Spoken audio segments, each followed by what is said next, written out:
ಸಕಲತೆಯ ಪಡೆವಂತೆ ಮಾಡೆನ್ನ ತಂದೆ. ಕಾನನದ ಸುಮ ಒಂದು ಸೌರಭವ ತಾಸೂಸಿ ಸಕಲತೆಯ ಪಡೆವಂತೆ ಮಾಡೆನ್ನ ತಂದೆ. ಸಿರಿಯು ಸಂಪದ ಬೇಡ, ಯಾವ ವೈಭವ ಬೇಡ. ಸಿರಿಯು ಸಂಪದ ಬೇಡ, ಯಾವ ವೈಭವ ಬೇಡ. ನಿನ್ನ ಕರುಣೆ ಒಂದೇ ಸಾಕು ಎಮಗೆ ತಂದೆ. ನಿನ್ನರುವೆ ನಮಗಿರಲಿ ತಂದೆ. ಕೈ ಹಿಡಿದು ನೀ ನಡೆಸು ಮುಂದೆ. ನಿನ್ನೊಲುಮೆ ನಮಗಿರಲಿ ತಂದೆ. ಕೈ ಹಿಡಿದು ನೀ ನಡೆಸು ಮುಂದೆ. ಮನುಕುಲದ ಅಥವಾ ಜೀವ ಕುಲದ ಸರ್ವನಾಶವಾಗುತ್ತಿರುವಂತಹ ಸಂದರ್ಭದಲ್ಲಿ ಸರ್ಕಾರವು ಇಡೀ ರಾಷ್ಟ್ರದಾದ್ಯಂತ ಜುಲೈ ತಿಂಗಳ 2ನೇ ವಾರದೊಳಗೆ, ಅಂದರೆ ಮಳೆ ಬರುವಂತಹ ಸಮಯದಲ್ಲಿ ಸಮುದಾಯಕ್ಕೆ, ಜನಾಂಗಕ್ಕೆ, ಮನುಷ್ಯರಿಗೆ ಎಲ್ಲರಿಗೂ ಕಾಡು ಬೆಳೆಸುವುದರಿಂದ ಆಗುವಂತಹ ಪ್ರಯೋಜನವನ್ನ ಏನು ಎಂದು ತಿಳಿಸಬೇಕೆಂಬಂತ ಉದ್ದೇಶದಿಂದ ವನ ಮಹೋತ್ಸವವನ್ನು ಮಾಡ್ತಾ ಇದೆ. ಜಾಗ ಇರುವವರು ಅವರ ಜಾಗಕ್ಕೆ ಅನುಕೂಲವಾಗಿ ಬೇರೆ ಬೇರೆ ದೊಡ್ಡದಾದಂತಹ ವಿಶಾಲವಾದಂತಹ ಜಾಗ ಇರುವಲ್ಲಿ ಆ ಜಾಗಗಳಿಗೆ ಅನುಗುಣವಾಗಿ ನಡುವಂತ ಸಸಿಗಳನ್ನು ನಡುವಂತ, ಮರಗಳನ್ನು ನಡುವಂತ ಕಾರ್ಯಕ್ರಮ ನಡೆಯುತ್ತದೆ. ಆದರೆ ಸ್ವಾಭಾವಿಕವಾಗಿ ನಮ್ಮಲ್ಲಿ ನಾವು ನಿಮಗೆ ಒಂದು ಅವೇರ್ನೆಸ್ ಅಥವಾ ಒಂದು ಜ್ಞಾನವನ್ನು ಮಾತ್ರ ಕೊಡ್ಲಿಕ್ಕೆ ಪ್ರಯತ್ನಿಸ್ತೇವೆ. ಮಕ್ಕಳೇ, ನಮ್ಮ ಮನೆ ಬಾಗಿಲಲ್ಲಿ, ನಮ್ಮ ಮನೆಯ ಸುತ್ತಲಲ್ಲಿ ಎಷ್ಟು ಜಾಗ ಇದೆಯೋ ಅಷ್ಟು ಜಾಗದಲ್ಲಿ ಆದರೂ ದೊಡ್ಡ ದೊಡ್ಡ ಮರಗಳನ್ನು ಬೆಳೆಸಲಿಕ್ಕೆ ನಮ್ಮಿಂದ ಸಾಧ್ಯವಿಲ್ಲದಿದ್ದರೂ ನಮ್ಮ ಪರಿಸರವನ್ನ ಹಸಿರಾಗಿಡುವಂತ ಅಥವಾ ಅದರಲ್ಲಿರುವಂತ ಆ ಪತ್ರ ಹರಿತು ಎಂಬಂತಹ ಒಂದು ವ್ಯವಸ್ಥೆಯಲ್ಲಿ ನೀರನ್ನು ಆಕರ್ಷಿಸುವಂತ ಅಥವಾ ಮಳೆಯನ್ನು ಆಕರ್ಷಿಸುವಂತ ಅಥವಾ ನಮ್ಮ ಪರಿಸರದಲ್ಲಿ ತಂಪಾಗಿಡುವಂತಹ ಒಂದು ವ್ಯವಸ್ಥೆಗೆ ನೀವೆಲ್ಲರೂ ಬದ್ಧರಾಗಬೇಕು. ಆ ಮೂಲಕ ಅದಕ್ಕೆ ಕೈ ಜೋಡಿಸಬೇಕು ಎಂಬಂತ ಉದ್ದೇಶದಿಂದ ನಿಮಗೆ ಒಂದು ಜ್ಞಾನವನ್ನು ನೀಡುವಂತಹ ಒಂದು ಕಾರ್ಯವನ್ನು ನಾವು ನಮ್ಮ ಶಾಲೆಯಲ್ಲಿ ಮಾಡ್ತಾ ಇದ್ದೇವೆ. ಅಲ್ಲಾಹನ ಅನುಗ್ರಹದಿಂದ, ಸೈಯದ್ ಮದನಿಯವರ ಬರಕತಿನಿಂದ ಕಳೆದ 35 ವರ್ಷಕ್ಕಿಂತಲೂ ಅಧಿಕವಾಗಿ ನಾವು ಈ ಶಾಲೆಯಲ್ಲಿ ವನ ಮಹೋತ್ಸವವನ್ನು ಆಚರಿಸಿಕೊಂಡು ಬರ್ತಾ ಇದ್ದೇವೆ. ಹಾಗೆ ಕೆಲವರು ಕೇಳಲಿಕ್ಕಿದೆ, ಎಷ್ಟು ಗಿಡ ನೆಡಲಿಕ್ಕಿದೆ ಅಂತ. ಗಿಡ ನೆಡುವುದು ಮುಖ್ಯ ಅಲ್ಲ, ಆ ಗಿಡ ನೆಡುವಬೇಕು ಎಂಬಂತ ಒಂದು ಅವೇರ್ನೆಸ್ ಅನ್ನ ನಿಮ್ಮಲ್ಲಿ ಮೂಡಿಸುವಂತ ಒಂದು ಬಹಳಷ್ಟು ಮುಖ್ಯವಾದಂತ ಕ್ರಿಯೆಯಾಗಿದೆ. ಇವತ್ತು ಗಿಡಗಳನ್ನು ನೆಡುವುದು ನಾವು ಕಾಣ್ತಾ ಇದ್ದೇವೆ. ಒಂದು ಗಿಡ ನೆಡ್ತಾರೆ, ಆ ಒಂದು ಗಿಡಕ್ಕಾಗಿ ಇನ್ನುಳಿದಂತ 4 ಮರಗಳನ್ನು ಕಡಿತಾರೆ ಅದರ ಸಂರಕ್ಷಣೆಗಾಗಿ. ಅದು ವನ ಮಹೋತ್ಸವದ ಸಾರ್ಥಕತೆ ಅಲ್ಲ.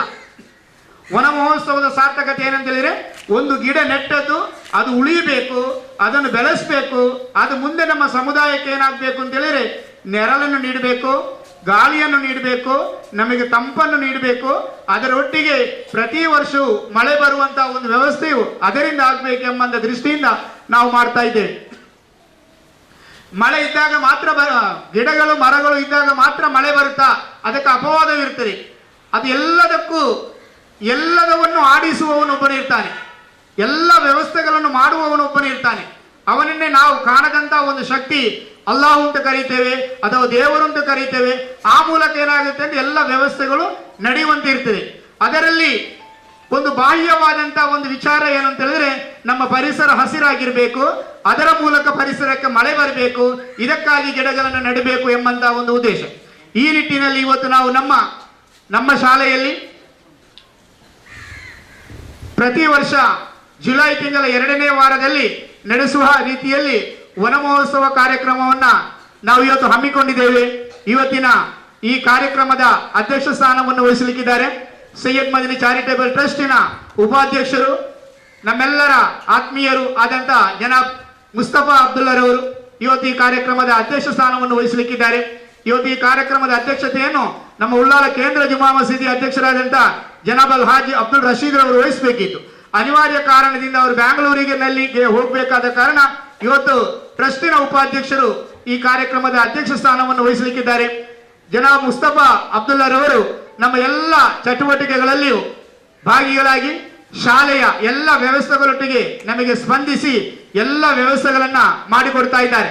ಶಾಲೆಗಳಿಗೆ ಏನು ಬೇಕು ಏನು ಬೇಡ ಎಂಬ ನಿಟ್ಟಿನಲ್ಲಿ ಇವತ್ತು ಉಳ್ಳಾಳ ಜಮಾತು, ಉಳ್ಳಾಳ ಕೇಂದ್ರ ಜಮಾತು ಚಾರಿಟೇಬಲ್ ಟ್ರಸ್ಟಿಗೆ ಒಬ್ಬ ಸಮರ್ಥ ಉಪಾಧ್ಯಕ್ಷನನ್ನೇ ನೇಮಿಸಿದೆ.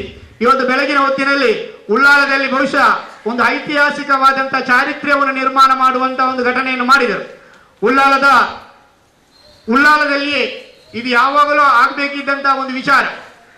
ಎಲ್ಲ ಕಡೆಗಳಲ್ಲಿ ಆದ ನಂತರ ಉಳ್ಳಾಳದಲ್ಲಿ ನಾವು ಮಾಡಿದೆವು ಎಂಬಂತ ಭಾವನೆ ಬರ್ತದೆ. ಮಹಿಳಾ ಶರೀಯತ್ ಕಾಲೇಜನ್ನು ಇವತ್ತು ಅವರ ನೇತೃತ್ವದಲ್ಲಿ ಮೇಲಂಗಡಿಯಲ್ಲಿ ಪ್ರಾರಂಭವಾಯಿತು. ಹುಡುಗಿಯರು ಮಾತ್ರ ಅದರಲ್ಲಿ, ಹುಡುಗರು ಹೋಗ್ಲಿಕ್ಕಿಲ್ಲ.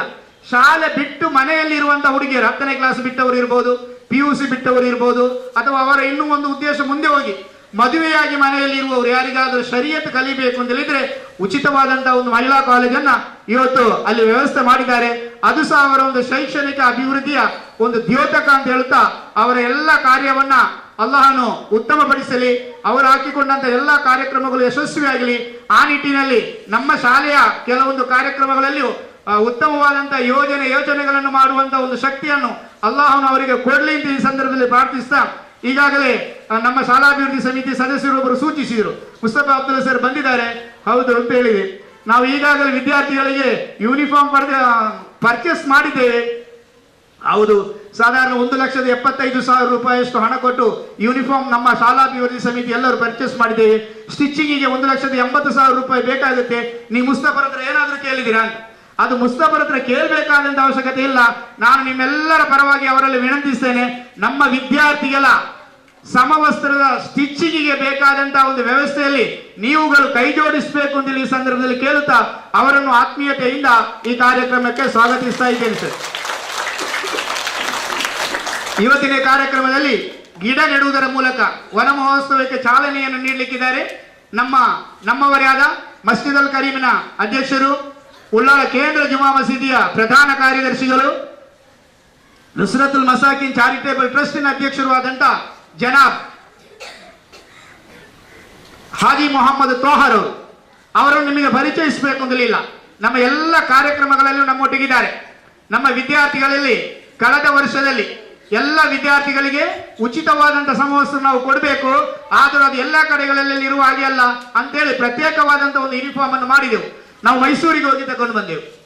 ಅದು ತಂದ ನಂತರ ನಾವು ಹಾಕಿಯಾದ ನಂತರ ಅದರಲ್ಲಿ ಏನೋ ಒಂದು ಕುಂದುಕೊರತೆ, ಯಾಕಂದ್ರೆ ಅದಷ್ಟೊಂದು ಉತ್ತಮವಾಗಿ ಇಲ್ಲ ಎಂಬಂತ ದೃಷ್ಟಿಯಿಂದ ಈ ವರ್ಷ 2ನೇ ಸಲ ಬ್ಯಾಂಗ್ಳೂರಿಗೆ ಹೋಗಿ ಅವರ ನೇತೃತ್ವದಲ್ಲಿ ಎಲ್ಲ ವಿದ್ಯಾರ್ಥಿಗಳಿಗೂ ಇವತ್ತು ಉಚಿತ ಸಮವಸ್ತ್ರವನ್ನು ನಾವು ಕೊಡ್ತೇವೆ. ನಾವು ಈಗಾಗಲೇ ಹೇಳಿದ್ದೇವೆ, 1ರಿಂದ 7ನೇ ಕ್ಲಾಸಿನವರೆಗೆ ಎಲ್ಲ ವಿದ್ಯಾರ್ಥಿಗಳಿಗೂ 2 ಜೊತೆ ಕೊಡ್ತೇವೆ. ಒಂದು ಜೊತೆ ನಾವು ಸ್ಟಿಚಿಂಗ್ ಮಾಡಿ ಕೊಡ್ತೇವೆ, ಒಂದು ಜೊತೆ ಸ್ಟಿಚಿಂಗ್ ಹಣವನ್ನು ನೀವು ಕೊಡಬೇಕು. ಆದರೆ ಅದೆಲ್ಲದಕ್ಕೂ ಅವರು ಕಾರಣರಾಗಿದ್ದಾರೆ. ಅವರಲ್ಲಿ ನನಗೆ ವಿನಂತಿಸುವುದು ಏನಂತ ಹೇಳಿದ್ರೆ, ನಿಮ್ಮ ಪರಿಸರದ ವಿದ್ಯಾರ್ಥಿಗಳು ನೀವು ಎಲ್ಲಿ ಕೊಟ್ಟರು ಅದಕ್ಕೆ ಇಲ್ಲ, ಅದು ಕೊಟ್ಟದ್ದು ಹೆಸರು ಮಾತ್ರ ಇರ್ತದೆ. ಕಾಣದಂತ ಒಂದು ವ್ಯವಸ್ಥೆ ಇರಬೇಕು ಅಂದ್ರೆ ನಿಮ್ಮ ಊರಿಗೆ ಕೊಡಬೇಕು. ನಿಮ್ಮ ಊರಿನಲ್ಲಿರುವಂತಹ ಶಾಲೆಯನ್ನ ನೀವು ಅಭಿವೃದ್ಧಿ ಪಡಿಸಬೇಕಾಗ್ತದೆ. ನಾವು ಈಗಾಗಲೇ ಒಂದು ಸಭೆ ನಡೆಸಿದ್ದೇವೆ, ಅದರಲ್ಲಿ ಕೆಲವರೆಲ್ಲ ಡೊನೇಷನ್ ಕೊಟ್ಟಿದ್ದಾರೆ, ಆದರೂ ನೀವು ಆ ಸಭೆಗೆ ಬಂದಿಲ್ಲ. ನಿಮ್ಮಲ್ಲಿ ನಾನು ಈ ವಿದ್ಯಾರ್ಥಿಗಳ ಪರವಾಗಿ ಇವತ್ತು ನಮ್ಮ ಉಪಾಧ್ಯಕ್ಷರಿದ್ದಾರೆ, ಅವರ ಮುಖಾಂತರ ವಿನಂತಿಸುವುದೇನೆಂದ್ರೆ, ನೀವೊಂದು ಹೆಚ್ಚಿನ ಸಹಾಯವನ್ನು ಈ ಸ್ಟಿಚಿಂಗಿಗಾಗಿ ನೀವು ನಮಗೆ ಕೊಡಬೇಕು ಅಂತೇಳಿ ನಿಮ್ಮಲ್ಲಿ ಕಳಕಳಿಯಿಂದ ವಿನಂತಿಸುತ್ತಾ ನಿಮಗೂ ನಾನು ಆತ್ಮೀಯ ಸ್ವಾಗತವನ್ನ ಬಯಸ್ತಾ ಇದ್ದೇನೆ.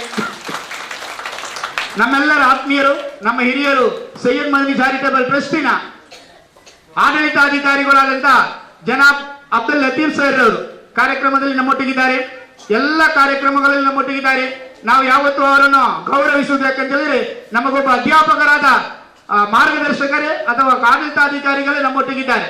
ಎಲ್ಲ ಕಾರ್ಯಗಳಲ್ಲೂ ಅದು ಸಾಂಸ್ಕೃತಿಕ ಕಾರ್ಯಕ್ರಮ ಇರ್ಬೋದು, ಸ್ಪರ್ಧಾ ಕಾರ್ಯಕ್ರಮ ಇರ್ಬೋದು, ಶೈಕ್ಷಣಿಕ ಕಾರ್ಯಕ್ರಮ ಇರ್ಬೋದು, ಈ ಎಲ್ಲ ಕಾರ್ಯಕ್ರಮಗಳಲ್ಲೂ ನಮಗೆ ಮಾರ್ಗದರ್ಶಕರಾಗಿದ್ದಾರೆ ಜನಾಬ್ ಅಬ್ದುಲ್ ಲತೀಫ್ ಸರ್ ಅವರು. ಕರುಣಾಮಯನಾದ ಅಲ್ಲಾಹನವರಿಗೆ ದೀರ್ಘ ಆರೋಗ್ಯ ಮತ್ತು ಆಫಿಯತ್ತನ್ನು ಕರುಣಿಸುವುದರೊಂದಿಗೆ ದೀರ್ಘ ಆಯುಷ್ಯವನ್ನು ಕರುಣಿಸಲಿ ಎಂದು ಪ್ರಾರ್ಥಿಸುವುದರೊಂದಿಗೆ ಅವರನ್ನು ನಾನು ಆತ್ಮೀಯತೆಯಿಂದ ಈ ಕಾರ್ಯಕ್ರಮಕ್ಕೆ ಸ್ವಾಗತಿಸ್ತಾ ಇದ್ದೇನೆ ಸರ್.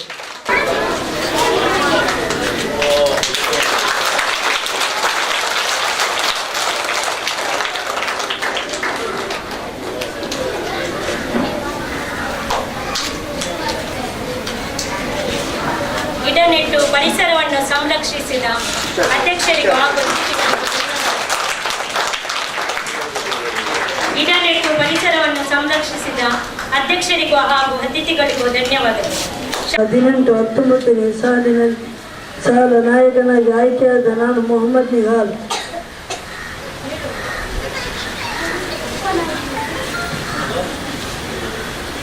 ಪ್ರಾಥಮಿಕ ಹಂತದ ಶಾಲಾ ನಾಯಕಿಯಾದ ನಾನು ಶಬನ.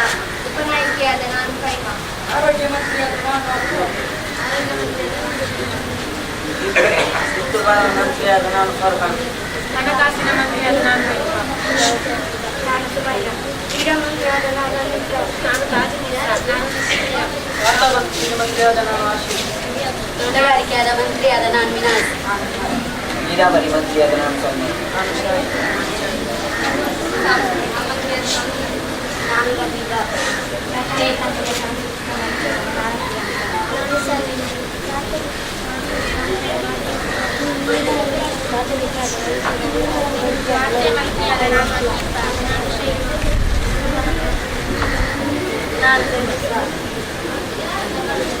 ಶಾಲಾ ನಿಯಮಕ್ಕೆ ಬದ್ಧರಾಗಿ ಕರ್ತವ್ಯವನ್ನು ನಿಷ್ಠೆಯಿಂದ ಶಾಲಾ ಮುಖ್ಯೋಪಾಧ್ಯಾಯರ ಆಡಳಿತ ಮಂಡಳಿಯ ಹಾಗೂ ಅಧ್ಯಾಪಕರ ಪ್ರೀತಿಗೆ ಪಾತ್ರರಾಗಿ ಎಲ್ಲ ಕಾರ್ಯಕ್ರಮಗಳಲ್ಲಿ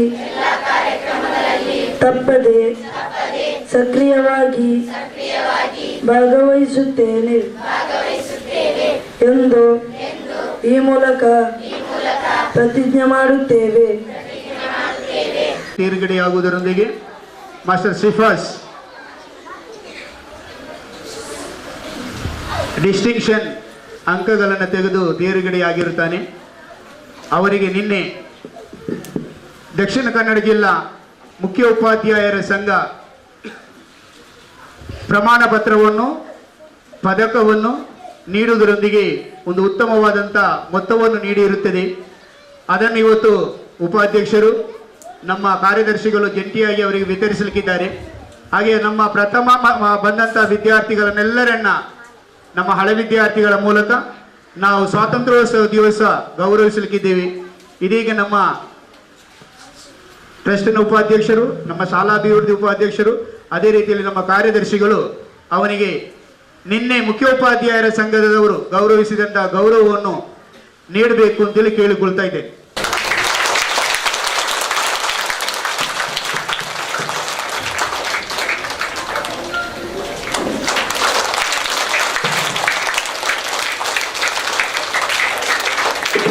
ಈ ಪರಿಸರವನ್ನು ಭಾರತೀಯರಾದ ನಾವು ಒಂದು ಹೆಣ್ಣಿಗೆ ಹೋಲಿಸಿದ್ದೇವೆ.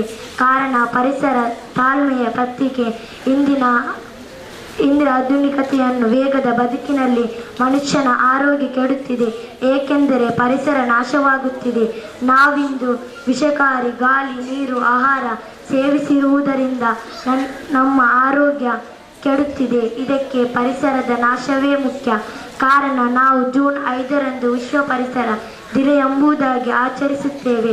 ಅದು ಸಾಂಕೇತಿಕವಾಗಿ ವರ್ಷದ 365 ದಿನಗಳಲ್ಲಿ ಪ್ರತಿದಿನವೂ ಪರಿಸರ ದಿನವಾದ ಮಾತ್ರ ಈ ಪರಿಸರದ ರಕ್ಷಣೆ ಸಾಧ್ಯ. ಪ್ರತಿಯೊಬ್ಬರು ಪರಿಸರದ ಬಗ್ಗೆ ಪ್ರಜ್ಞಾವಂತಿಕೆ ಬೆಳೆಸಿಕೊಂಡರೆ ಮಾತ್ರ ನಶಿಸುತ್ತಿರುವ ಹಸಿರು ಪ್ರಕೃತಿಯನ್ನು ಮತ್ತೆ ಉಳಿಸಿಕೊಳ್ಳಲು ಸಾಧ್ಯವಾಗುತ್ತದೆ. ಪರಿಸರ ದಿನಾಚರಣೆಯಂದು ಪ್ರತಿಯೊಬ್ಬರು ನೆಟ್ಟು ಗಿಡ ಬದುಕಿ ಬಾಳಿದರೆ ಸಾಕು. ಪರಿಸರ ಅಭಿವೃದ್ಧಿಗೆ ಇಂದಿನ ಕಾಲದಂತೆ ಶುದ್ಧ ಗಾಳಿ, ನೀರು, ಹಸಿರು ಪರಿಸರವನ್ನು ಮತ್ತೆ ಸೃಷ್ಟಿಸಲಾಗುವ ಪ್ರತಿಯೊಬ್ಬನು ತನ್ನ ಪರಿಸರದಲ್ಲಿ ಗಿಡಮರಗಳನ್ನು ನೆಟ್ಟು ಬೆಳೆಸಬೇಕು. ಈ ಕಾರ್ಯವನ್ನು ನಾವು ಇಂದಿನಿಂದ ಪ್ರಾರಂಭಿಸೋಣ. ಪರಿಸರವನ್ನು ಉಳಿಸೋಣ, ಪರಿಸರವನ್ನು ಬೆಳೆಸೋಣ. ಕಾಡು ಬೆಳೆಸಿ ನಾಡು ಉಳಿಸಿ, ಹಸಿರೇ ನಮ್ಮ ಉಸಿರು ಎಂದು ಹೇಳುತ್ತಾ ನನ್ನೆರಡು ಮಾತುಗಳನ್ನು ಮುಗಿಸುತ್ತೇನೆ. ಭಾರತದಲ್ಲಿ ಜುಲೈ ತಿಂಗಳಲ್ಲಿ ವನ ಮಹೋತ್ಸವ ದಿನವನ್ನು ಆಚರಿಸುವುದು ರೂಢಿಯಲ್ಲಿದೆ. ಇಂದು ಸಸಿ ನೆಡುವ ಕಾರ್ಯಕ್ರಮ ಹಮ್ಮಿಕೊಳ್ಳಲಾಗುವುದು. ನಮ್ಮ ಬಾಳಿನಲ್ಲಿ ಸಸ್ಯಗಳು ವಹಿಸುವ ಪಾತ್ರ ಗಮನಾರ್ಹವಾದದ್ದು. ಕೆರೆಗಳ ಸುತ್ತಮುತ್ತ ಗಿಡಮರಗಳನ್ನು ಬೆಳೆಸಿ ನೀರು ಆವಿಯಾಗಿ ಹೋಗುವ ಪ್ರಮಾಣವನ್ನು ಕಡಿಮೆ ಮಾಡಬೇಕು. ಮಾನವರ ಅನೇಕ ಉದ್ದೇಶಗಳಿಗಾಗಿ ಮರಗಳು ಕಡಿದರು, ಕಡಿದ ಕಾಡನ್ನು ಮತ್ತೆ ಬೆಳೆಸಬೇಕು. ಅದಕ್ಕಾಗಿ ಒಂದಾದರೂ ಸಸಿ ನೆಡಿ ಎನ್ನುವುದಕ್ಕಾಗಿ ವನ ಮಹೋತ್ಸವದ ಕಾರ್ಯಕ್ರಮ ನಡೆಯುತ್ತಿದೆ. ಪರಿಸರ ಸಂರಕ್ಷಣೆ ಒಂದು ನಮ್ಮ ವಿಧದಲ್ಲಿ ಸಂರಕ್ಷಣೆಯಾಗಿದೆ. ನಮ್ಮ ಉಳಿವಿಗಾಗಿ ಪರಿಸರವನ್ನು ಸಂರಕ್ಷಿಸುವುದು ಪ್ರತಿಯೊಬ್ಬ ನಾಗರಿಕನ ಕರ್ತವ್ಯವಾಗಿದೆ. ಇಷ್ಟು ಹೇಳಿ ನನ್ನ ಒಂದೆರಡು ಮಾತನ್ನು ಮುಗಿಸುತ್ತೇನೆ. ಈ ದಿನ ನಾವು ವನ ಮಹೋತ್ಸವ ಆಚರಿಸಲಾಗಿದ್ದು, ಈ ಸಂದರ್ಭದಲ್ಲಿ ನಾನು ಒಂದೆರಡು ಮಾತನಾಡಿ ಇಚ್ಛಿಸುತ್ತೇನೆ. ನಾವು ಅನೇಕ ಕಾರಣಗಳಿಗೆ ಮರಗಳನ್ನು ನೆಡುತ್ತೇವೆ. ಮರ ಮಟ್ಟಿಗಾಗಿ, ಹಣ್ಣು ಹಂಪಲು, ಔಷಧ, ಎಣ್ಣೆ, ಬಣ್ಣ ಇತ್ಯಾದಿಗಳಿಗಾಗಿ, ನಮ್ಮ ಸುತ್ತಮುತ್ತಲಿನ ವಾತಾವರಣ ಸುಂದರವಾಗಿರಿಸಲು, ನಮ್ಮ ಮನೆಯನ್ನು ಶಬ್ದ ಮತ್ತು ಧೂಳಿನಿಂದ ರಕ್ಷಿಸಲು ಇತ್ಯಾದಿ ಉದ್ದೇಶಗಳಿಗೆ ಮರಗಳನ್ನು ನೆಡುತ್ತೇವೆ. ಒಂದು ಸಸಿ ನೆಟ್ಟು ಅದು ಮರವಾಗಬೇಕಾದರೆ ಇದಕ್ಕೆ ಸಾಕಷ್ಟು ಕಾಲವಿಕಾಸ ಬೇಕಾಗುವುದರಿಂದ ಅನೇಕ ಹೊಸ ಸಸಿಗಳನ್ನು ಅನೇಕ ಹೊಸ ಮರಗಳನ್ನು ನೆಡುವುದಕ್ಕಿಂತ ಹಳೆ ಮರಗಳನ್ನು ಹಾಗೂ ನಮ್ಮ ಸಹಜ ವಾಸಸ್ಥಾನದಲ್ಲಿರುವ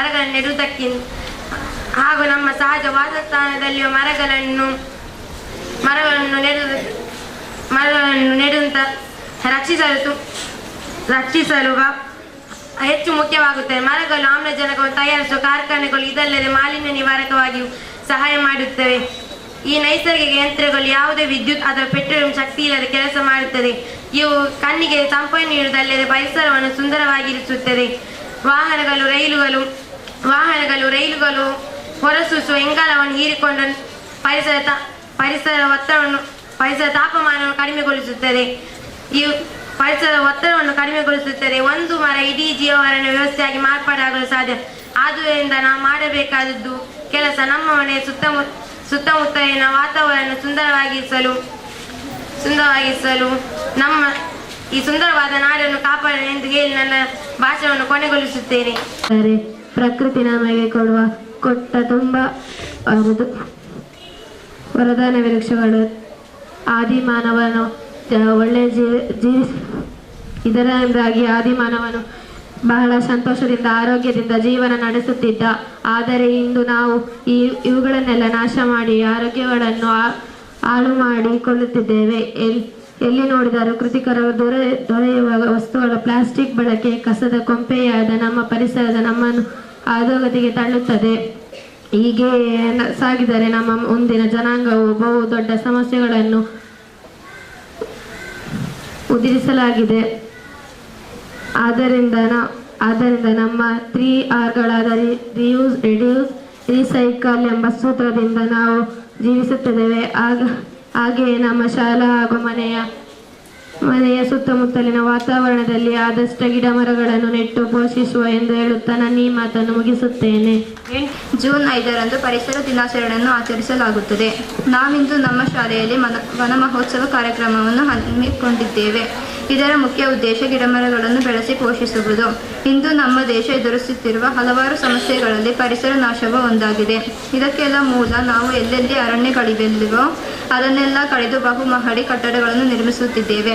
ಒಬ್ಬ ಮನುಷ್ಯ ಬದುಕಬೇಕಾದರೆ ಬೇಕಾಗಿರುವ ಮೂಲಭೂತ ಅವಶ್ಯಕತೆಗಳಾದ ಗಾಳಿ, ನೀರು, ಆಹಾರ, ವಸತಿ ಇವೆಲ್ಲ ದೊರೆಯುವುದು ನಮಗೆ ಅರಣ್ಯಗಳಿಂದ. ಇವುಗಳ ನಾಶದಿಂದಾಗಿ ಇಂದು ನಾವು ಅನೇಕ ರೋಗಗಳಿಗೆ ತುತ್ತಾಗಿದ್ದೇವೆ. ನೈಸರ್ಗಿಕ ವಿಕೋಪಗಳು ಹೆಚ್ಚಾಗಿವೆ. ಈ ಎಲ್ಲ ಸಮಸ್ಯೆಗಳಿಂದ ನಮ್ಮನ್ನು ರಕ್ಷಿಸಿಕೊಳ್ಳಬೇಕಾದರೆ ಮರಗಿಡಗಳನ್ನು ಸಂರಕ್ಷಿಸಿ ಪರಿಸರವನ್ನು ಕಾಪಾಡಿಕೊಳ್ಳುವುದು ಅನಿವಾರ್ಯವಾಗಿದೆ. ಪರಿಸರ ಸಂರಕ್ಷಣೆ ನಮ್ಮೆಲ್ಲರ ಹೊಣೆ ಎಂದು ಹೇಳುತ್ತಾ ನನ್ನ ಈ ಮಾತನ್ನು ಮುಗಿಸುತ್ತೇನೆ. ಧನ್ಯವಾದಗಳು. ಪರಿಸರದ ಕಾಳಜಿ ಯಾವಾಗಲೂ ನಾವು ಮಾಡುತ್ತಾ ಇರಬೇಕು. ಇಲ್ಲವಾದರೆ ಮುಂದೊಂದಿನ ನಾವು ಕೂಡ ಪಳೀಲಿಕೆಯ ಪಾಲಿಗೆ ಸೇರುವುದು ನಿಶ್ಚಿತ. ಪರಿಸರದ ಮೂಲ ವೃಕ್ಷಗಳು ಆದರೆ ನಾವು ಮಾನವರು ಈಗಾಗಲೇ ಹೆಚ್ಚಿನ ಮರಗಿಡಗಳನ್ನು ನಾಶ ಮಾಡಿದ್ದೇವೆ. ಆದ್ದರಿಂದ ವಾತಾವರಣದ ಆಮ್ಲಜನಕದ ಕೊರತೆ ಉಂಟಾಗಿ ಇಂಗಾಲದ ಡೈಆಕ್ಸೈಡ್ ಪ್ರಮಾಣ ಹೆಚ್ಚಾಗಿದೆ. ಒಂದು ಕಡೆ ಮಳೆಯೇ ಇಲ್ಲವಾದರೆ ಇನ್ನೊಂದು ಕಡೆ ಅತಿ ಕಡಿಮೆ ಮಳೆಗೆ ನೆರೆ ಪ್ರವಾಹಗಳು ಬರುತ್ತಿವೆ. ಇದನ್ನೆಲ್ಲ ತಡೆಯಬೇಕಾದರೆ ನಾವು ಮರಗಿಡಗಳನ್ನು ಪೋಷಿಸಿ ಬೆಳೆಸಬೇಕು. ಮನೆಗೊಂದು ಮರ, ಊರಿಗೊಂದು ವನ ಎಂದು ಹೇಳುತ್ತಾ ನನ್ನ ಒಂದೆರಡು ಮಾತುಗಳನ್ನು ಮುಗಿಸುತ್ತೇನೆ. ಧನ್ಯವಾದಗಳು. ವನ ಮಹೋತ್ಸವವು ಅರಣ್ಯ ಮತ್ತು ಮರದ ಉತ್ಸವವಾಗಿದೆ.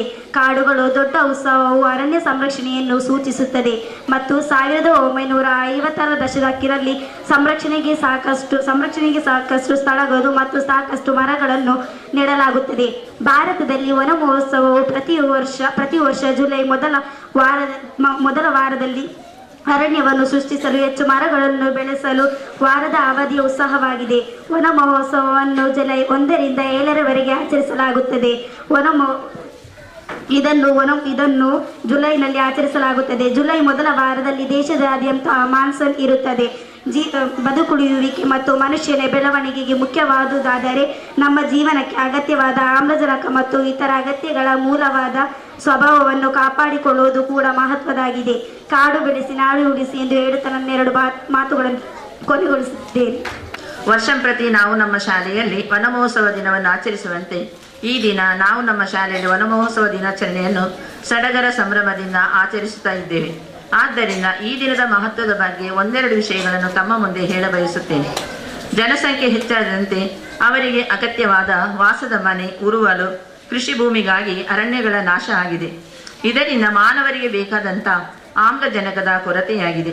ಇತ್ತೀಚೆಗೆ ಮಾನವರನ್ನು ಅನೇಕ ಭಯಾನಕ ರೋಗಗಳು ಕಾಡಲಾರಂಭಿಸಿದೆ. ಇದಕ್ಕೆ ವಾತಾವರಣ ಪರಿಶುದ್ಧತೆ ಇಲ್ಲದಿರುವುದು ಕಾರಣ ಆಗಿರಬಹುದು. ಆದ್ದರಿಂದ ಇವೆಲ್ಲ ಕೆಟ್ಟ ಅಂಶಗಳನ್ನು ಹೋಗಲಾಡಿಸುವ ಉದ್ದೇಶ ಹಾಗೂ ಅರಣ್ಯ ಸಂರಕ್ಷಣೆಯ ಗುರಿಯನ್ನು ಇಟ್ಟುಕೊಂಡು ಸ್ವಾತಂತ್ರ್ಯ ಹೋರಾಟಗಾರರಾಗಿದ್ದ ಮುನಿಷಿ ಎಂಬ ಪ್ರಸಿದ್ಧ ವಕೀಲರು 1950ರಲ್ಲಿ ಈ ವನಮಹೋತ್ಸವ ಕಾರ್ಯಕ್ರಮವನ್ನು ಜನಪ್ರಿಯಗೊಳಿಸಿದ್ದರು.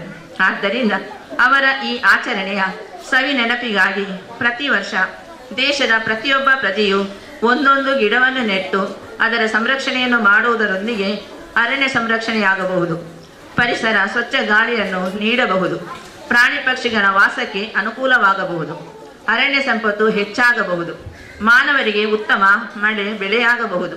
ಆದ್ದರಿಂದ ನಾವೆಲ್ಲರೂ ನಮ್ಮ ಮನೆಯಂಗಳದಲ್ಲಿ ಒಂದೊಂದು ಗಿಡವನ್ನು ನೆಟ್ಟು ಸಂರಕ್ಷಣೆ ಮಾಡೋಣ ಎಂದು ಹೇಳುತ್ತಾ ನನ್ನ ಮಾತುಗಳನ್ನು ಕೊನೆಗೊಳಿಸುತ್ತೇನೆ. ಜೈ ಹಿಂದ್.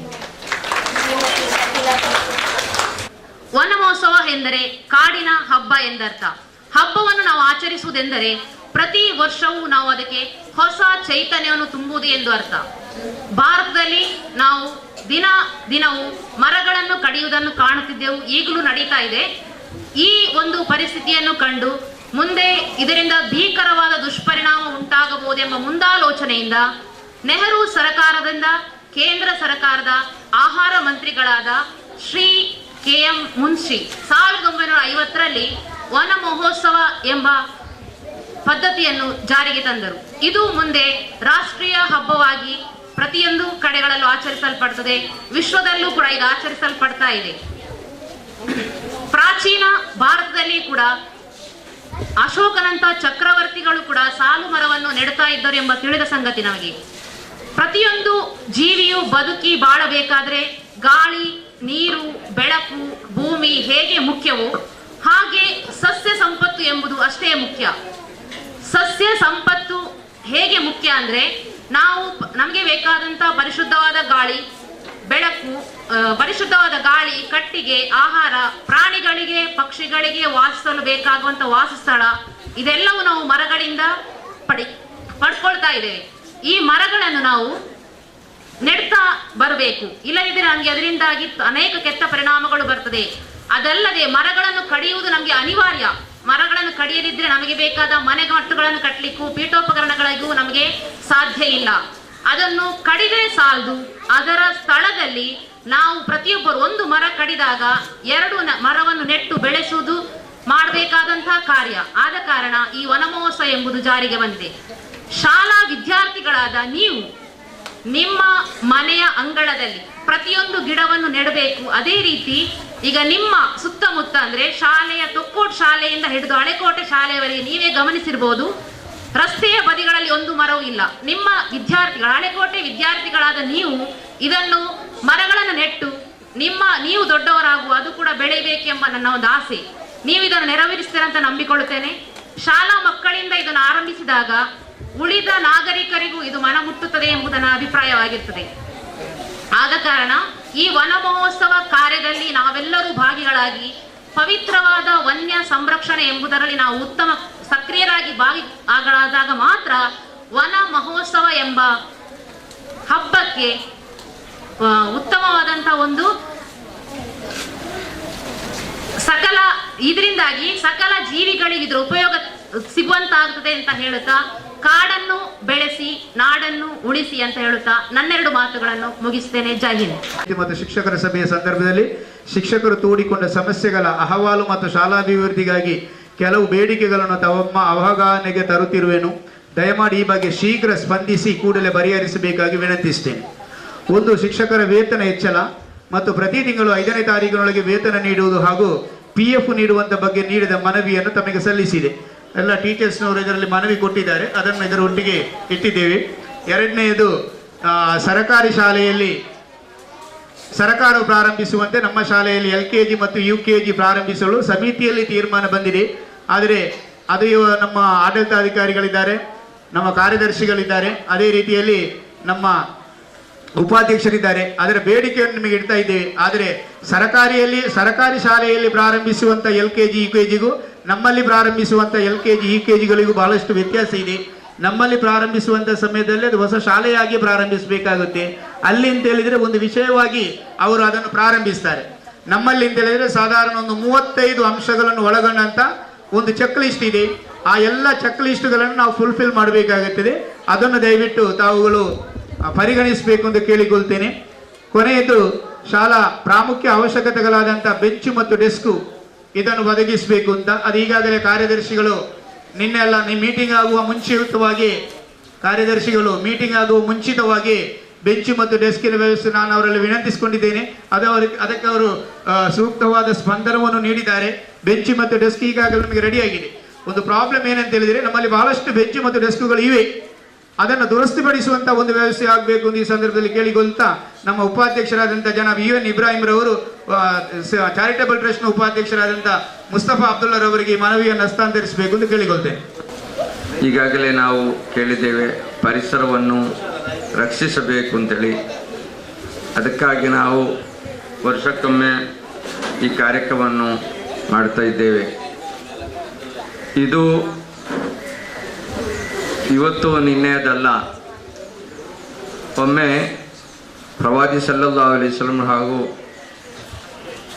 ಸಹಾಬಿಗಳು ಮಕ್ಕಾ ಫತಿನ, ನಿಮಗೆಲ್ಲ ಗೊತ್ತು, ಮಕ್ಕಾದಿಂದ ನಬಿ ಸಲ್ಲಲ್ಲಾಹು ಅಲೈಹಿ ವಸಲ್ಲಂಗೆ ಟಾರ್ಚರ್ ಕೊಟ್ಟಾಗ ಅವರು ಮದೀನಕ್ಕೆ ಹೋದರು. ಆಮೇಲೆ ಪುನಃ ಮಕ್ಕಕ್ಕೆ ಸೈನ್ಯದೊಂದಿಗೆ ಬಂದರು.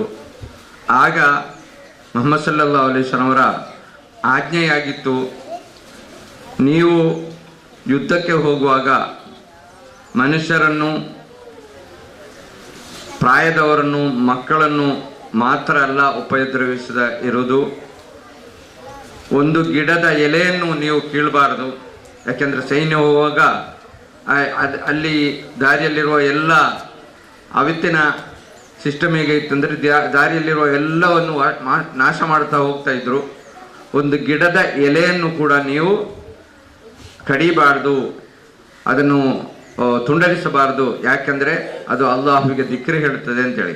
ಆದ ಕಾರಣ ನಮಗೆ ಪರಿಸರದ ರಕ್ಷಣೆ ಅಂದರೆ ಅದು ನಾಶ ಮಾಡುವುದಂದರೆ ನಮ್ಮ ಧರ್ಮಕ್ಕೆ ವಿರುದ್ಧವಾದುದು. ಆದ ಕಾರಣ ಈ ದಿವಸದ ಈ ಸಂದರ್ಭದಲ್ಲಿ ಈ ಕಾರ್ಯಕ್ರಮಕ್ಕೆ ಶುಭಾಶಯನ್ನು ಕೋರುತ್ತಾ ನಾವೆಲ್ಲರೂ ಪರಿಸರದ ರಕ್ಷಣೆಯನ್ನು ಮಾಡುವ ಅಂತ ಹೇಳ್ತಾ ವಾಖರದವನ ಅಲ್ಹಮ್ದುಲಿಲ್ಲಾಹಿ ರಬ್ಬಿಲ್ ಆಲಮೀನ್. ಅಸ್ಸಲಾಮು ಅಲೈಕುಂ. ಇವತ್ತು ನಾವು ಹಜರತ್ ಮೊಹಮ್ಮದ್ ಮುಸ್ತಫಾ ಸಲ್ಲಲ್ಲಾಹು ಅಲೈಹಿ ವಸಲ್ಲಂ ಅವರು 1400 ವರ್ಷಕ್ಕಿಂತ ಮುಂಚೆನೇ ನಮಗೊಂದು ವೇದವಾಕ್ಯವನ್ನು ಹೇಳಿದ್ದಾರೆ. ನಾಳೆ ಈ ಭೂಮಿ ಇಲ್ಲದೇ ಆಗಬಹುದು, ಆದರೂ ಇಂದು ನೀನಿರುವಾಗ ಒಂದು ಮರವನ್ನು ನೆಟ್ಟು ಪೋಷಿಸಬೇಕೆಂದು ನುಡಿಯನ್ನು ನುಡಿದರು. ಆದ ಕಾರಣ ನಾವು ಈಗಾಗಲೇ ನೀವು ಮಾತನಾಡಿದ ಹಾಗೆ ವನವನ್ನು ರಕ್ಷಿಸುವುದು ನಮ್ಮೆಲ್ಲರ ಕರ್ತವ್ಯ. ಈ ಗಿಡ ಮರಗಳಿಂದ ನಮಗೆ ಆಮ್ಲಜನಕವನ್ನು ನೀಡುತ್ತದೆ. ಇಂಗಾಲದ ಡೈಆಕ್ಸೈಡನ್ನು ಹೀರಿಕೊಂಡು ಅದು ತನ್ನ ಮೂಲಕ ಆಮ್ಲಜನಕವನ್ನು ನಮ್ಮ ಉಸಿರಾಟಕ್ಕೋಸ್ಕರ ನಮಗೆ ಕೊಡುತ್ತದೆ. ಈ ಮರಗಳನ್ನು ಕಡಿಯುವುದರಿಂದ ಅದನ್ನು ನಾವು ವಂಚಿತರಾಗುತ್ತೇವೆ. ನನಗೊಂದು ಡೌಟ್ ಇತ್ತು, ಎಲ್ಲ ಪ್ರತಿ ವರ್ಷ ಕೂಡ ವನಮಹೋತ್ಸವದ ಹಬ್ಬ ಆಚರಣೆ ಮಾಡುವಾಗ ಮರವನ್ನು ಕಡಿಯಬಾರದು, ಮರವನ್ನು ನೆಡಬೇಕು, ಮರವನ್ನು ಕಡಿಯಬಾರದು. ನಾನು ಈಗಾಗಲೇ ಒಂದು ಡೌಟನ್ನು ನಾನು ನಮ್ಮ HM ಹತ್ರ ಕ್ಲಿಯರ್ ಮಾಡಿದೆ. ಯಾಕೆಂದರೆ ಈಗಾಗಲೇ ನಮ್ಮ ವೇದಿಕೆಯಲ್ಲಿ ನಮ್ಮ ಅಧ್ಯಕ್ಷರಿದ್ದಾರೆ, ಅವರು ಈ ದೊಡ್ಡ ವ್ಯಾಪಾರಸ್ಥರು, ಈ ಮರದ ದೊಡ್ಡ ವ್ಯಾಪಾರಸ್ಥರು. ನಾನು ಎಣಿಸೋದು ಈ ಮರವನ್ನು ಕಡಿಯದಿದ್ದರೆ ಇವರ ವ್ಯಾಪಾರ ಹೇಗೆ ಮಾಡೋದು, ನಾವು ಮನೆಯನ್ನು ಹೇಗೆ ಕಟ್ಟುವುದು, ಇದಕ್ಕೆ ಎಂಥ ದಾರಿ? ಆಗ ನನಗೆ ಒಂದು ವಿಷಯ ಕ್ಲಿಯರ್ ಆಯಿತು. ಅದೇ ರೀತಿ ನಮ್ಮ ಟೀಚರ್ಸ್ ಕೂಡ ಒಂದು ಮಾತನ್ನು ಹೇಳಿದರು, ನಮ್ಮ ಉಪಯೋಗಕ್ಕೆ ಮರವನ್ನು ಕಡಿದರೂ ಕೂಡ ಅದು ಒಂದು ಮರವನ್ನು ಕಡಿಯುವಾಗ ಇನ್ನು 2 ಮರವನ್ನು ನಾವು ಕನಿಷ್ಠ 2 ಮರವನ್ನಾದರೂ ನೆಡಬೇಕೆಂದು ಈ ಮೂಲಕ ತಿಳಿಯಿತು. ಅದೇ ರೀತಿ ಈಗ ನಮ್ಮ ಸುತ್ತಮುತ್ತಲು ನೋಡಿದಾಗ ಮೊದಲಿನ ಹಾಗೆ ಫಲವತ್ತಾದಂತಹ ಹಣ್ಣು ಹಂಪಲು ನಮಗೆ ಸಿಗುವುದಿಲ್ಲ. ಯಾಕೆಂದರೆ ನಾವು ಹೈಬ್ರಿಡ್ಗಳನ್ನು ಉಪಯೋಗಿಸಿಕೊಂಡು, ಈಗ ಉದಾಹರಣೆಗೆ ಒಂದು ಮಾವಿನಕಾಯಿ ತಿನ್ನಬೇಕಾದರೆ ಅದಕ್ಕೆ ಏನೆಲ್ಲ ಮೆಡಿಸಿನ್ ಹಾಕಿಕೊಂಡು ತಿಂದರೆ, ಮೊದಲೆಲ್ಲ ನಮ್ಮ ಹಿರಿಯರು ನೆಟ್ಟಂತಹ ಮರ ಅದು ಸ್ವಾದಿಷ್ಟವಾಗಿತ್ತು. ಏಕೆಂದರೆ ಆ ಟೈಮಿಂಗ್ಸ್, ಆ ಮರವನ್ನು ಬೆಳೆಯುವಂತಹ ಸಮಯ ಬಹಳಷ್ಟಿತ್ತು. ಹಿರಿಯರು ನೆಟ್ಟಂತಹ ಮರವನ್ನು ನಾವು ಕಡಿದು ನಾವೀಗ ನಮ್ಮ ಉಪಯೋಗವಾಗಿ ಆ ಹೈಬ್ರಿಡನ್ನು ನೆಟ್ಟು ಅದರಿಂದ ಪಡೆಯುವಂತಹ ಆ ಫಲವು ಅಷ್ಟು ಸ್ವಾದಿಷ್ಟವಿಲ್ಲದಿದ್ದರೆ ಅದಕ್ಕೆ ಟೈಮಿಂಗ್ಸ್ ಇರುವುದಿಲ್ಲ. ಆದ ಕಾರಣ ಅದು ಸ್ವಾದಿಷ್ಟ ಇರುವುದಿಲ್ಲ. ಅದು ಕೂಡ ಅದರ ಇದು ಸ್ವಲ್ಪವಾದರೂ ಸ್ವಾದಿಷ್ಟ ಇದ್ದರೂ ಕೂಡ ಈಗಿನ ಕಾಲದಲ್ಲಿ ನಮ್ಮ ಉಪಯೋಗಕ್ಕಾಗಿ ಮಾರುಕಟ್ಟೆಯಲ್ಲಿ ನೋಡುವಾಗ ಅದನ್ನು ಮೆಡಿಸಿನ್ ಬಳಸಿಕೊಂಡು ನಾವು ತಿನ್ನುತ್ತಾ ಇರುವಂತಹ ಪರಿಸ್ಥಿತಿ.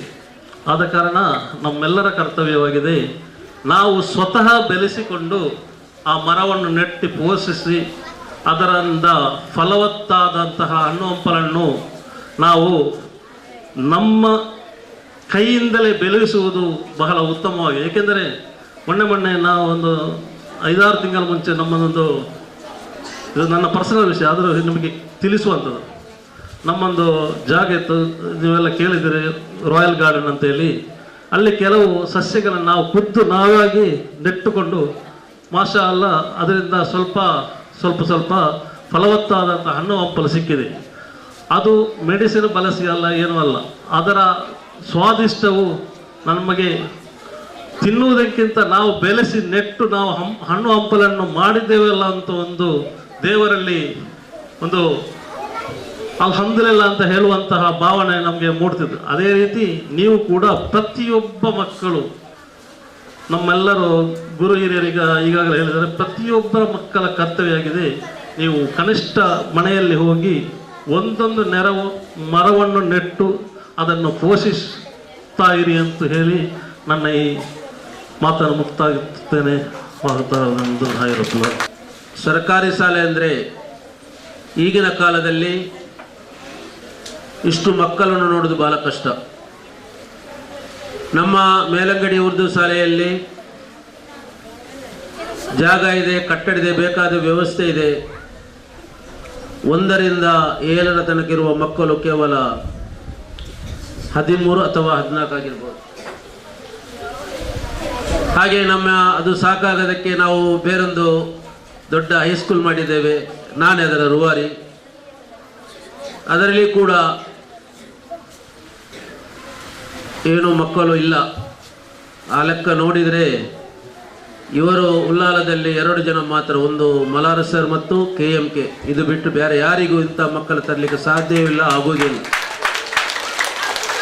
ಅದು ಮಾತ್ರವಲ್ಲದೆ ಒಂದು HM ಆಗಿ ಕೇವಲ ಅವರ ಕೆಲಸ ಮಾಡಿ ಮಕ್ಕಳಿಗೆ ಪಾಠ ಕೊಟ್ಟು ಹೋಗೋದಲ್ಲ. ಈ ಶಾಲೆಯ ಅಭಿವೃದ್ಧಿ ವಿಷಯದಲ್ಲಿ ಈಗ ನೋಡಿ ಮಾತಾಡಿ ಒಬ್ಬರನ್ನು ಆಗ ತೊಹಾಜಿ ಅವರು ಹೇಳಿದರು, ಯಾಕೆ ಮುಸ್ತಫಾ ನಿನ್ನನ್ನು ಇಷ್ಟು ಮೇಲೆತ್ತಿ, ನಾನು ಸ್ವಲ್ಪ ನಿಲ್ಲಿ, ಏನಾದರೂ ಇರ್ಬೋದು ಲಾಸ್ಟಲ್ಲಿ ಅಂತ. ಏನಾದರೂ ಒಂದು ತಂದು ನಮಗೆ ಆ ಥರ ಮಾಡಬೇಕು, ಈ ಥರ ಮಾಡಿ. ಯಾಕೆಂದರೆ ಎಲ್ಲರೂ ಅವರು ಯಾವುದಕ್ಕೆ ಕಷ್ಟ ಬರೋದು ಈ ಶಾಲೆಗೆ ಬೇಕು. ನಾವಿರೋ ಶಾಲೆಯಲ್ಲಿ ಯಾವ ಥರ ಡೆವಲಪ್ಮೆಂಟ್ ಮಾಡಬೇಕು ಅದಕ್ಕೆ ಬೇಕಂತ ಇರುವ KMK ಮಂಜನಾಡಿಯವರೇ ಮತ್ತು SLCಯಲ್ಲಿ ಡಿಗ್ರಿ ಆದಂತಹ ಸಿಫಾಜ್ರವರೇ ಬಹುಶಃ ಬಹಳ ಸಂತೋಷವಾಗ್ತದೆ. ಯಾಕೆಂದರೆ ಇವತ್ತಿನ ಸ್ಟೂಡೆಂಟ್ ಮತ್ತು ನಮ್ಮ ಟೀಚರ್ಸ್ನವರೆಲ್ಲ ವನಮಹೋತ್ಸವದ ವಿಷಯದಲ್ಲಿ ಮಾತಾಡಿದರು. ಆದರೂ ಕರೆಕ್ಟಾಗಿ ಹೇಳಬೇಕಾದ್ರೆ ಎಲ್ಲ ಮಕ್ಕಳಿಗೆ ನಾವು ಹೇಳಲಿಕ್ಕೂ ಸಾಧ್ಯ ಇಲ್ಲ ಈಗ. ಯಾಕೆಂದರೆ ನಮ್ಮ ಸರ್ಕಾರಿ ಶಾಲೆಯಲ್ಲಿ ಬರುವ ಮಕ್ಕಳಿಂದ ಬಾಡಿಗೆ ಮನೆಯಲ್ಲಿರೋದು ಅಥವಾ ಫ್ಲ್ಯಾಟಲ್ಲಿರೋದು. ಯಾವುದಾದ್ರೂ ಒಂದು ಮರ ಗಿಡವನ್ನು ನಾವು ನಡೆಯಬೇಕಾದ್ರೂ ಕೂಡ ನಮಗೆ ಅಂಥ ಅವಕಾಶಗಳು ಇಲ್ಲದಿದ್ದರೆ ನಾವು ಅಂಥ ಮಕ್ಕಳು ಎಷ್ಟಿರ್ಬೋದು. ಆದರೂ ಒಂದು ಟೀಚರ್ಸ್ ಈಗ ಲಾಸ್ಟಲ್ಲಿ ಒಂದು ಭಾಷಣದಲ್ಲಿ ಹೇಳಿದರು, ತೊಕ್ಕೋಟಿಂದ ಬರುವಾಗ ನಮ್ಮ ಹಲಕೋಟೆ ಶಾಲೆ ತನಕ ನಮ್ಮ ರೋಡ್ ಸೈಡಲ್ಲಿರೋ ಖಾಲಿ ಜಾಗದಲ್ಲಿ ನಮ್ಮ ಆಸೆಗೆ ಬೇಕಾಗಿ ಯಾವುದಾದ್ರೂ ಒಂದು ಮರವನ್ನು ಗಿಡವನ್ನು ನಟ್ಟು ಅಲ್ಲಿ ಅದನ್ನು ನಾವು ಡೈಲಿ ಬರುವಾಗ ಏನೋ ಒಂದು ಲೋಟೆಯಲ್ಲಿ ನೀರು ತಗೊಂಡು ಬಂದು, ಈಗ ಬೇಡ, ಈಗ ಮಳೆಗಾಲದಲ್ಲಿ ಅದಕ್ಕೆ ಹಾಕಿದರೆ ನೀವು ಎಷ್ಟು ದುಡ್ಡು ಹಾಕ್ತಾರೆ ಅದಕ್ಕಿಂತ ದೊಡ್ಡ ಮರ ಆಗ್ತಾ ಇದೆ. ಬಹುಶಃ ಈಗ ಏನಾಗಿದೆ ಅಂದರೆ ಈಗ ಮರ ಇಲ್ಲದ ಜಾಗದಲ್ಲಿ ರೋಗ ಜಾಸ್ತಿ ಆಗಿದೆ. ಈ ಮರ ಎಷ್ಟು ಜನಕ್ಕೆ ನಮ್ಗೆ ಇದು ಕೊಡ್ತದೆ ಅಂದರೆ ಪರಿಸರದಲ್ಲಿ ನೀವು ನೋಡಿ, ಈಗ ನಾವೀಗ ಬ್ಯಾಂಗ್ಳೂರಿನವರ ವಿಷಯ ತೆಗಬೇಕಾದ್ರೆ ಬ್ಯಾಂಗ್ಳೂರಲ್ಲಿ ಕರೆಕ್ಟಾಗಿ ನಮಗೆ ಒಂದು ಬಿಸಿಲೇ ಅಂತ ಗೊತ್ತಾಗಲಿಕ್ಕೆ ಇಲ್ಲ ಒಂದು ವರ್ಷದಲ್ಲಿ. ಈಗ ಮಳೆ ಬಂದರೂ ಕೂಡ 2 ದಿವಸದಲ್ಲಿ ಹೋದರೆ ಬ್ಯಾಂಗ್ಳೂರಲ್ಲಿ ಬಿಸಿಲಿರ್ತದೆ. ಕಾರಣ ಅಲ್ಲಿದ್ದ ಮರವನ್ನೆಲ್ಲ ಈಗ ಇದು ಮಾಡಿ ರೋಡ್ ಸೈಡಲ್ಲಿ. ಅದು ಬಿಡಿ, ಮಂಗಳೂರಲ್ಲೇ ನೋಡಿ, ಮಂಗಳೂರಲ್ಲಿ ಎಷ್ಟು ಮರ ಇತ್ತು, ಈಗ ನಾವು ಒಲೆನ್ಸಿ ಆ ಕಡೆಲ್ಲ ನೋಡುವಾಗ ಯಾವುದೂ ಇಲ್ಲ. ಆದರೂ ಕೂಡ ಕಳೆದ ವರ್ಷದಲ್ಲಿ ನಮ್ಮ ಉಳ್ಳಾಲದಲ್ಲಿ ಕಾಂಕ್ರೀಟ್ ಆದ ಮೇಲೆ ಆ ಒಂದು ಕಡೆಯಲ್ಲಿ ಮರ ನಡು ಬಂದದ್ದನ್ನು ಈ ವರ್ಷ ಸ್ವಲ್ಪ ದೊಡ್ಡದಾಗಿ ಬಹಳ ಚಂದ ಕಾಣ್ತದೆ. ಇದೇ ಥರ ಎಲ್ಲ ಕಡೆಯಲ್ಲಿ ನಾವೀಗ ನೋಡಿ, ನಮ್ಮ ಶಾಲೆಯಲ್ಲಿ ಕೂಡ ಒಂದ್ಸಲ ಇಷ್ಟು ಮರ ಇದೆ. ಹಾಗೆ ನಮ್ಮ ಮನೆಯಲ್ಲಿ ನಮ್ಮ ಕಂಪೌಂಡಲ್ಲಿ ಚಿಕ್ಕ ಚಿಕ್ಕ ಮರವನ್ನಾದರೂ ಗಿಡವನ್ನಿಟ್ಟು ನಾವು ಸ್ವಲ್ಪ ದೊಡ್ಡ ಮಾಡಿ ಮತ್ತು ನಾವು ದೊಡ್ಡದಾಗುವಾಗ ನಮ್ಮ ಆರೋಗ್ಯಕ್ಕೂ ಕೂಡ ಉತ್ತಮವಾಗ್ತದೆ. ಆದ್ದರಿಂದ ಎಲ್ಲರೂ ಸೇರಿ ನಮಗೆ ಈ ವನಮಹೋತ್ಸವದ ಕಾರ್ಯಕ್ರಮ ಇಲ್ಲಿ 35 ವರ್ಷ ನಡೀಬೇಕಾದ್ರೆ ನನಗೊಂದು ಆಶ್ಚರ್ಯವಾಯಿತು. ಹಾಗಾದರೆ ನೀವು ನಮ್ಮ KMK ಬಂದಷ್ಟು ವರ್ಷ ಇದ್ದೀವಿ, ನೀವು ಬಂದಷ್ಟು ಸ್ಟಾರ್ಟ್ ಮಾಡಿದ್ದೀವಿ, ಬಹಳ ಸಂತೋಷವಾಗ್ತಾ ಇದೆ. ಅಂದರೆ ಎಲ್ಲ ಶಾಲೆಯಲ್ಲೂ ಕೂಡ ಈ ಥರ ಮಾಡಬೇಕು. ನಾವು ನಮ್ಮ CO ಎಲ್ಲ ಮಾಡೋದಿಲ್ವಾ? ಇಲ್ಲಿ ಎಲ್ಲಿ ಎಲ್ಲಿ ಯಾವಾಗ ಈ ವರ್ಷ ಮಾಡಿಲ್ಲ ಅಂತಲ್ಲ, ಏನು ಮಾಡಬೇಕು? ಅದೇನಾದ್ರು ಮಾಡಿದ್ರು ಒಂದೇ ಕೆಲಸ. ಮಕ್ಕಳಿಗೆ ಸ್ವಲ್ಪ ಇದರಿಂದ ನಮಗೆ ಗೊತ್ತಿಲ್ಲದ್ರೆ ಟೀಚರ್ಸ್ನವರಿಗೆ, ನಿಮ್ಮಂಥವರಿಗೆಲ್ಲ ಆ ವಿಷಯ ಗೊತ್ತಿರುತ್ತದೆ. ಈ ಮರ ಬಂದರೆ ಏನಾಗ್ತದೆ ಅದಿದೆ ಅಂತ, ಅದೆಲ್ಲರಿಗೂ ಒಂದು ಮಕ್ಕಳಿಗೆ ಗೊತ್ತಾದ್ರೆ ಒಳ್ಳೆಯದಲ್ಲ. ಆಯ್ತು, ಏನಾದರೂ ಆಗಲಿ. ಎಲ್ಲರಿಗೂ ನಾನು ವನಮಹೋತ್ಸವದ ಶುಭಾಶಯ ಹೇಳ್ಕೊಳ್ಳುತ್ತಾ ಇಲ್ಲಿ ಭಾಳ ಸ್ಟ್ರಿಕ್ಟಾಗಿ ಮಾತಾಡ್ತೇನೆ. ನಾನು 2 ಜಾಗಕ್ಕೆ ಬರುವುದೇ ಇಲ್ಲ, ಒಂದು ಹಳೆಕೋಟೆ ಮತ್ತು ಒಂದು ಕೋಟೆಪುರ. ಬಾಕಿ ಜಾಗದಲ್ಲಿ ಒಂದು ಕ್ಲಾರ್ಕ್ನವರೇ ನಾನು ಬಿಡೋದಿಲ್ಲ. ಅಲ್ಲಿ ಬಂದು ನನಗೇನು ಬೇಕು ಅದನ್ನು ಕ್ಲಿಯರಾಗಿ ಮಾಡಬೇಕು ಅಂತ ಈ ಒಂದು ವಿಶ್ವಾಸದಲ್ಲಿ ಹಳೆಕೋಟೆ ಮತ್ತು ಕೋಟೆ ಬರಬೇಕು. ಯಾಕೆಂದರೆ ಅಲ್ಲಿ ನಮಗೆ ಕೆಲಸ ಇಲ್ಲ, ಯಾಕೆಂದರೆ ಎಲ್ಲ ಕೆಲಸವನ್ನು ಅವ್ರು ಮಾಡ್ತಾ ಇದ್ದಾರೆ. ಅದರಿಂದ ನಾವು ಜಾಸ್ತಿ ನೋಡ್ಲಿಕ್ಕೆ ಇಲ್ಲಿ ಬರುವುದಿಲ್ಲ. ಏನಾದರೂ ಬಂದರೂ ಕೂಡ ನಮ್ಮದು ಪ್ರಾಬ್ಲಮ್ ಇದೆ. ಈ ಸ್ಯಾಲ್ರಿ ಎಲ್ಲ ನಾವು ಸಮಯಕ್ಕೆ ಅವ್ರಿಗೆ ಕೊಡೋದಿಲ್ಲ, ಮತ್ತು ಬಂದು ಜೋರು ಮಾಡಲಿಕ್ಕೆ ಯಾರ ಹತ್ರ ಆಗೋದಿಲ್ಲ. ಈ ಕಷ್ಟ ನಮಗೆ ಇದೆ. ನಾವೀಗ ಸುಮ್ಮನೆ ಬಂದು ಇಲ್ಲಿ ಮಾತಾಡಿ ಹೋಗೋದಲ್ಲ. ನಮಗೆ ಒಂದ್ಸಲ ಯಾವುದಾದ್ರೂ ಒಂದು ಹೇಳಿದ ಮೇಲೆ ಮತ್ತೊಂದು ಸಲ ಬರುವಾಗ ಇಲ್ಲಿ ಎದುರಿಗೆ ಆಗ್ತದೆ. ಯಾಕೆಂದರೆ ಅವತ್ತು ನಾವೊಂದು ಮಾತು ಹೇಳಿಕೊಟ್ಟಿದ್ದೇವಲ್ಲ ಅಂತ, ಆಗೋದಿಲ್ವಾ? ಆದ್ದರಿಂದ ಎಲ್ಲ ವಿಷಯ ನಮಗೆ ಗೊತ್ತಿದೆ. ಅಂದರೆ ನಿಮ್ಮ ಮಕ್ಕಳ ಭವಿಷ್ಯವನ್ನು ನೋಡಿ ಮುಂದಿನ ದಿನದಲ್ಲಿ ಏನಿದ್ರು ನಾವು ನಮ್ಮ ಇದರಲ್ಲಿ ಚರ್ಚೆ ಮಾಡಿ ಈ ವಿಷಯ ನಾವು ನಮ್ಮ ಅಧ್ಯಕ್ಷರಿಗೂ ಸೆಕ್ರೆಟರಿಯವರಿಗೂ ಮತ್ತು ಎಲ್ಲರೂ ನಾವು ಚರ್ಚೆ ಮಾಡಿ ನಿಮಗೆ ಆ ವಿಷಯ ತಿಳಿಸ್ತೇನೆ.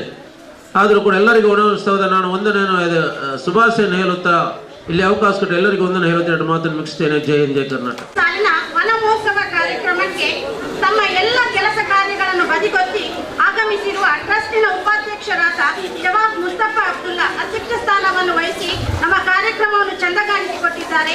ಇವರಿಗೆ ನಿಮ್ಮೆಲ್ಲರ ಪರವಾಗಿ ತುಂಬು ಹೃದಯದ ಧನ್ಯವಾದವನ್ನು ಸಮರ್ಪಿಸುತ್ತೇನೆ. ವೇದಿಕೆಯಲ್ಲಿ ಅತಿಥಿಗಳಾಗಿ ಸಹಕರಿಸಿದ ಕೇಂದ್ರ ಜುಮಾ ಮಸೀದಿಯ ಉಪಾಧ್ಯಕ್ಷರಾದ ಹಾಜಿ ಮೊಹಮ್ಮದ್ ತೌಹಾಜಿ ಇವರಿಗೆ ನಿಮ್ಮೆಲ್ಲರ ಪರವಾಗಿ ತುಂಬು ಹೃದಯದ ಧನ್ಯವಾದವನ್ನು ಸಮರ್ಪಿಸುತ್ತೇನೆ. ವೇದಿಕೆಯಲ್ಲಿ ಹಾಸೀನರಾಗಿರುವಂತಹ ಟ್ರಸ್ಟಿನ ಆಡಳಿತಾಧಿಕಾರಿ ಅಬ್ದುಲ್ ಲತೀಫ್ ಸರ್ ಹಾಗೂ ನಮ್ಮ ಆಡಳಿತ ಮಂಡಳಿಯ ಉಪಾಧ್ಯಕ್ಷರಾದ UN ಇಬ್ರಾಹಿಂ, ಶಾಲಾ ಅಭಿವೃದ್ಧಿ ಸಮಿತಿಯ ಕೋಶಾಧಿಕಾರಿಯಾದ ಜವಾಬ್ ಕರೀಂ ಇವರಿಗೆ ನಿಮ್ಮೆಲ್ಲರ ಪರವಾಗಿ ತುಂಬು ಹೃದಯದ ಧನ್ಯವಾದವನ್ನು ಸಮರ್ಪಿಸುತ್ತೇನೆ. ಕಳೆದ ವರ್ಷದ SSLC ಬ್ಯಾಚಿನಲ್ಲಿ ಡಿಸ್ಟಿಂಕ್ಷನ್ ಪಡೆದು ತಂದು ನಮ್ಮೆಲ್ಲರನ್ನು ಸಂತೋಷಗೊಳಿಸಿದ ಕುಮಾರ ಸಿಫಾತ್ ಇವನಿಗೆ ಧನ್ಯವಾದವನ್ನು ಸಮರ್ಪಿಸುತ್ತೇನೆ. ಹಾಗೂ ನಮ್ಮ ಶಾಲಾ ಮುಖ್ಯೋಪಾಧ್ಯಾಯರಿಗೂ